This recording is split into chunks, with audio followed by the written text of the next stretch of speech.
ಕೊಡಗಿನ ಪವಿತ್ರ ಕಾವೇರಿ ಹಾರಂಗಿ ನದಿ ಸಂಗಮ ಕ್ಷೇತ್ರವಾದ ಕೂಡಿಗೆಯ ಟಾಟಾ ಕಾಫಿ ನಿಯಮಿತ ಕುಶಾಲನಗರ ಕಾಫಿ ಸಂಸ್ಕರಣಾ ಕೇಂದ್ರದ ವ್ಯಾಪ್ತಿಯಲ್ಲಿರುವ ಕೂಡಿಗೆಯ ಶ್ರೀ ಉದ್ಭವ ಸುಬ್ರಹ್ಮಣ್ಯ ಸ್ವಾಮಿಯ ದೇವಾಲಯದಲ್ಲಿ ಶುಕ್ರವಾರ ಬೆಳಗ್ಗೆಯಿಂದಲೇ ಗಣಪತಿ ಹೋಮ, ಸತ್ಯನಾರಾಯಣ ಪೂಜೆ ಶ್ರದ್ಧಾಭಕ್ತಿಯಿಂದ ನೆರವೇರಿತು. ಮೈಸೂರಿನ ಜಯಚಂದ್ರ ದಂಪತಿಯವರಿಂದ ಬೆಳಗ್ಗೆಯಿಂದಲೇ ದೇವರಿಗೆ ವಿಶೇಷ ಪೂಜೆ, ಹೋಮ ಹವನ ಸೇರಿದಂತೆ ಧಾರ್ಮಿಕ ಪೂಜಾ ಕೈಂಕರ್ಯಗಳು ದೇವಾಲಯ ಆವರಣದಲ್ಲಿ ನಡೆಯಿತು. ಮಧ್ಯಾಹ್ನ 1 ಗಂಟೆಗೆ ಮಹಾಮಂಗಳಾರತಿ ಹಾಗೂ ಅನ್ನಸಂತರ್ಪಣಾ ಕಾರ್ಯಕ್ರಮವು ನೆರವೇರಿತು. ಕೂಡಿಗೆಯ ಶ್ರೀ ಉದ್ಭವ ಸುಬ್ರಹ್ಮಣ್ಯ ಸ್ವಾಮಿ ದೇವಾಲಯಕ್ಕೆ ಸಾವಿರಾರು ಭಕ್ತಾದಿಗಳು ಆಗಮಿಸಿ ದೇವರ ದರ್ಶನ ಪಡೆದರು. ಸತ್ಯನಾರಾಯಣ ಪೂಜೆ ಹಾಗೂ ಕಿರುಷಷ್ಠಿಯ ಅಂಗವಾಗಿ ಶ್ರೀ ಸುಬ್ರಹ್ಮಣ್ಯ ಸ್ವಾಮಿಗೆ ಬೆಳಗ್ಗೆಯಿಂದಲೇ ವಿಶೇಷ ಅಭಿಷೇಕ, ಹೋಮ ಹವನ, ಮಹಾಪೂಜೆ, ಮಹಾಮಂಗಳಾರತಿ, ತೀರ್ಥ ಪ್ರಸಾದ ವಿನಿಯೋಗ ನಡೆಯಿತು. ಪೂಜಾ ಕೈಂಕರ್ಯಗಳನ್ನು ದೇವಸ್ಥಾನದ ಪ್ರಧಾನ ಅರ್ಚಕ ನವೀನ್ ಭಟ್ ನೇತೃತ್ವದ ತಂಡದವರಿಂದ ನೆರವೇರಿತು.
ಸಮಾಧಾನ ಮಾಡಿ ಅವರು ವ್ಯಾಪಾರಕ್ಕಾಗಿ ಹೊರತಾನಂತೆ.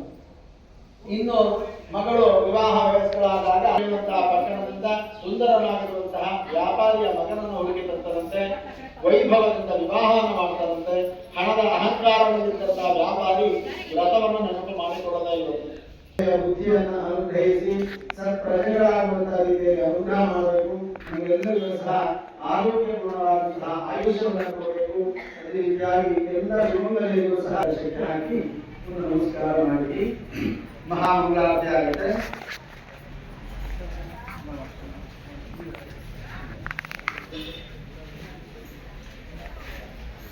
ಪೂಜೆಯನ್ನು ಮಾಡ್ತೀನಿ ಅಂತ ಹೇಳಿ ಭಕ್ತಿಯಿಂದ ನಮಸ್ಕಾರ ಮಾಡಿ ಹೊರಡುತ್ತಾರಂತೆ.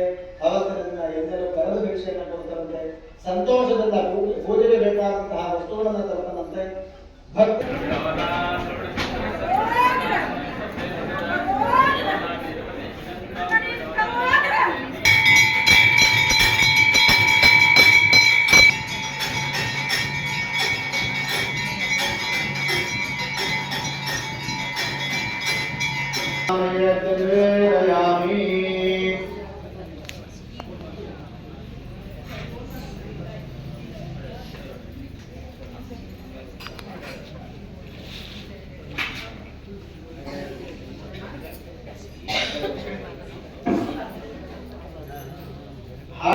ಒಬ್ಬ ವ್ಯಾಪಾರಿ ಸಾಧು ಹೇಳುವಂತಹ ವ್ಯಾಪಾರ ಮಾರ್ಗದಲ್ಲಿ ಬರ್ತಾನಂತೆ.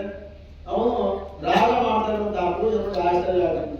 ಎಲ್ಲ ಪೂಜೆ ಮಾಡ್ತಾರಲ್ಲ ಅಂತ ಹೇಳಿ ಆ ರಾಜನಲ್ಲಿ ಹೋಗಿ ಕೇಳಿದಾಗ ರಾಜ ಹೇಳ್ತಾನಂತೆ, ಸಂತಾನವೇ ಇಲ್ಲದಂತಹ ಸಂದರ್ಭದಲ್ಲಿ ನನ್ನ ಪ್ರಾರ್ಥನೆ ಮಾತ್ರದಿಂದಲೇ ಭಗವಂತ ಅನುಗ್ರಹ ಮಾಡಿದ್ದಾನೆ. ಅದಕ್ಕೋಸ್ಕರವಾಗಿ ಕೃತಜ್ಞತಾ ಪೂರ್ವಕವಾಗಿ ಪೂಜೆಗೆ ಸಮರ್ಪಣೆ ಮಾಡ್ತಾ ಇದ್ದೀನಿ ಅಂತ ಹೇಳಿದಾಗ ವ್ಯಾಪಾರಿ ಹೇಳ್ತಾನಂತೆ, ನನಗೂ ಸಹ ಮಕ್ಕಳಿಲ್ಲ, ನನಗೂ ಸಹ ಪ್ರಾರ್ಥನೆಯನ್ನು ಮಾಡಿ ತೀರ್ಥ ಪ್ರಸಾದವನ್ನು ಕೊಡಬೇಕು. ದಯನೀಯೋ ಮತಮ್ಯೋತೆ ತವಕೋತ್ರ ಜಗತ್ರಯ ತ್ವಯಾಪ್ಯಹನ್ನ ಸೃಷ್ಟಶ್ಚ ನಸ್ಯಾತ್ ತವ ದಯಾಲುತ ಆಮಯೋ ನೈವ ಸೃಷ್ಟಶ್ಚ ಔಷಧಸ್ಯ ಪೃಥೋದಯಃ ಪಾಪಸಂಘ ಪರಿಕ್ರಾಂತ ಪಾಪಾತ್ಮ ಪಾಪರೂಪಧೃಗ ತ್ವದನ್ಯ ಕೋತ್ರ ಪಾಪೇಭ್ಯಃ ತ್ರಾತಾಸಿ ಜಗದೀತಲೆ ತ್ವಮೇವ ಮಾತಾ ತ್ವಮೇವ ವಿದ್ಯಾ ದ್ರವಿಣಂ ತ್ವಮೇವ ತ್ವಮೇವ ಸರ್ವಂ ಮಮ ದೇವದೇವ ಶ್ರೀಶಾಂಘ್ರಿ ಭಕ್ತಿಂ ಹರಿದಾಸದಾಸ್ಯಂ ಪ್ರಸನ್ನ ಮಂತ್ರಾರ್ಥ ವಿವೇಕನಿಷ್ಠಾಂ. ಒಟ್ಟಿಗೆ ಮಾರುವವನು ಆ ಮಾರ್ಗದಲ್ಲಿ ಬರ್ತಾನಂತೆ. ಆಗಿರುತ್ತಂತೆ, ತುಂಬ ಬಾಯಾರಿಕೆ ಆಗಿರುತ್ತಂತೆ. ಕಟ್ಟಿಗೆ ಹೊರೆಯನ್ನು ಬ್ರಾಹ್ಮಣ ಮನೆಯ ಹೊರಗಡೆ ಇಳಿಸಿ ನೀರನ್ನು ಕುಡಿಬೇಕು ಅಂತ ಹೇಳಿ ಹೋಗಬೇಕಾದ್ರೆ ಅಲ್ಲಿ ವ್ರತ ನಡೀತಾ ಇರುತ್ತಂತೆ. ವ್ರತ ಎಲ್ಲ ಆದ ನಂತರ ತೀರ್ಥ ಪ್ರಸಾದವನ್ನು ಕೊಡ್ತಾರೆ. ಆ ನಂತರ ನೀರನ್ನು ಕೇಳಿ ಕುಡಿತಾರಂತೆ. ಆ ಬ್ರಾಹ್ಮಣನಲ್ಲಿ ಕೇಳ್ತಾರಂತೆ, ಸ್ವಾಮಿ ನೀವು ಮಾಡ್ತಾ ಇದ್ದಂತಹ ಪೂಜೆ ಯಾವುದು ಅಂತ ಕೇಳಿದಾಗ, ಸತ್ಯನಾರಾಯಣ ವ್ರತ, ಈ ವ್ರತದ ಪ್ರಭಾವದಿಂದ ನನ್ನ ಕಷ್ಟಗಳನ್ನು ನಿವಾರಣೆ ಆಗಿದೆ ಅಂತ ಹೇಳಿದಾಗ ಕಟ್ಟಿಗೆ ಮಾರುವವನು ಕೇಳ್ತಾನಂತೆ, ನಾನು ಸಹ ಪೂಜೆ ಮಾಡಬಹುದಾ? ಆಗ ಆ ಬ್ರಾಹ್ಮಣ ಹೇಳ್ತಾನಂತೆ, ಇದಕ್ಕೆ ಯಾವುದೇ ರೀತಿಯಾದಂತಹ ಜಾತಿ ಅಂತ ಹೇಳುವಂಥದ್ದಾಗಿರ್ಬೋದು, ವರ್ಣ ಅಂತ ಹೇಳುವಂತಹ ಭೇದ ಭಾವಗಳಿಲ್ಲ, ಭಕ್ತಿ ಶ್ರದ್ಧೆ ಉಂಟು ಅಂತಿದ್ರೆ ಖಂಡಿತವಾಗಿಯೂ ಮಾಡಬಹುದು ಅಂತ ಹೇಳಿದಾಗ ಕಟ್ಟಿಗೆ ಮಾರುವವರು ಅಲ್ಲೇ ಪ್ರಾರ್ಥನೆಯನ್ನು ಮಾಡ್ತಾರೆ. ಸಂದರ್ಭದಲ್ಲಿ ಟಾಟಾ ಕಾಫಿ ಸಂಸ್ಕರಣಾ ಕೇಂದ್ರದ ಜನರಲ್ ಮ್ಯಾನೇಜರ್, ದೇವಸ್ಥಾನ ಸಮಿತಿ ಅಧ್ಯಕ್ಷ ಕೆಯು ರೋಷನ್ ಸೋಮಯ್ಯ, ಸೀನಿಯರ್ ಮ್ಯಾನೇಜರ್ ನವೀನ್, ಸತ್ಯನಾರಾಯಣ ವ್ರತಾಚರಣಾ ಸಮಿತಿಯ ಅಧ್ಯಕ್ಷ ಗುರುಪ್ರಸಾದ್, ಕಾರ್ಯದರ್ಶಿ ಕೂಡಿಗೆ ನವೀನ್, ಖಜಾಂಚಿ ಕೆವಿ ಅರುಣ್ ಕುಮಾರ್, ಗೌರವಾಧ್ಯಕ್ಷರು ಪೊನ್ನಪ್ಪ, ಗ್ರಾಮ ಪಂಚಾಯಿತಿ ಸದಸ್ಯ ಚಂದ್ರು ಮೂಡ್ಲಿಗೌಡ, ಹನುಮ ಸೇನಾ ಸಮಿತಿ ಅಧ್ಯಕ್ಷ ಕೆಎಸ್ ಶಿವಕುಮಾರ್, ಉಪಾಧ್ಯಕ್ಷ ರಿಜು, ಖಜಾಂಚಿ ಧರ್ಮ, ಕಾರ್ಯದರ್ಶಿ ರವಿ, ಗ್ರಾಮದ ಪ್ರಮುಖರಾದ ಕೆಜೆ ಮಹೇಶ್, ಶಿವಕುಮಾರ್ ಸೇರಿದಂತೆ ಹಲವು ಪ್ರಮುಖರು ಭಾಗವಹಿಸಿದರು.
ಇಲ್ಲ